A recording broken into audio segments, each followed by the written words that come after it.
కేంద్రం ఇస్తున్న నిధులను రాష్ట్ర ప్రభుత్వం దారి మళ్లిస్తోందా?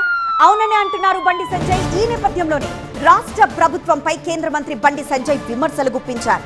కొన్ని పథకాలకు మ్యాచింగ్ గ్రాంట్ ఇవ్వడం లేదన్నారు బండి సంజయ్. పంట కొనుగోలు బాధ్యత ముమ్మాటికి రాష్ట్ర ప్రభుత్వాందే అన్నారు.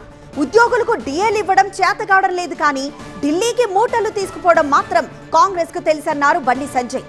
పక్క రాష్ట్రాలతో గిల్లి కజ్జాలు పెట్టుకొని నెపం కేంద్రంపై తోస్తున్నారన్నారు బండి. పేరు కోసం తాపత్రయపడుతున్నారు.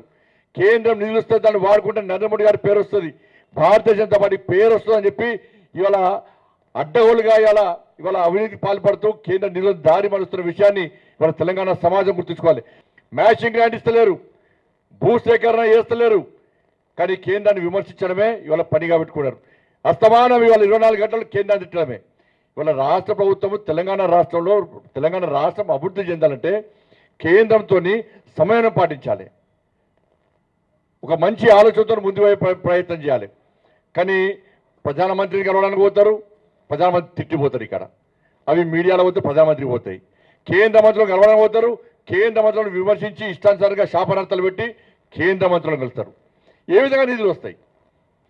కానీ దీన్ని పడుచుకోకుండా రాష్ట్ర ప్రభుత్వం ప్రణాళిక లేకుండా, కొనుగోలు ప్రారంభించకుండా ఇవాళ కేంద్ర ప్రభుత్వం కొంటలేదు, కేంద్ర ప్రభుత్వం కొంటలేదంటే కేంద్ర ప్రభుత్వం కొంటుందా కొంట స్పష్టం చేయండి. కేంద్ర ప్రభుత్వం కొంటలని చెప్పి లేఖ రాయండి. ఇవాళ కేంద్ర ప్రభుత్వం కొనుక్కుంటే రాష్ట్ర ప్రభుత్వం రూపాయి బిల్లు లేదు మీ దగ్గర. రోజువారీ కార్యక్రమాలకే ఇవాళ మీకు అద్దెకి ఎత్తలేదు మీ దగ్గర. ఇవాళ డిఎల్ ఇస్తలేరు, పిఆర్సీ అమలు చేస్తలేరు, ఉద్యోగాలు ఇస్తలేరు, నిరుద్యోగులు ఇస్తలేరు, 6 గ్యారెంటీలు అమలు చేస్తలేరు. మీ ప్రభుత్వం నడవడమే కష్టం.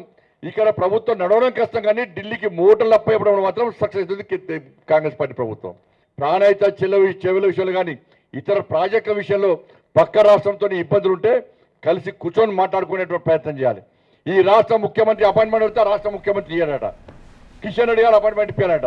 చెప్పు నాకు చేత కాదు అపాయింట్మెంట్ చేతనైతలని చెప్తే మేమే ముందుకు వస్తాం, కిషన్ గారు ముందుకు వస్తారు.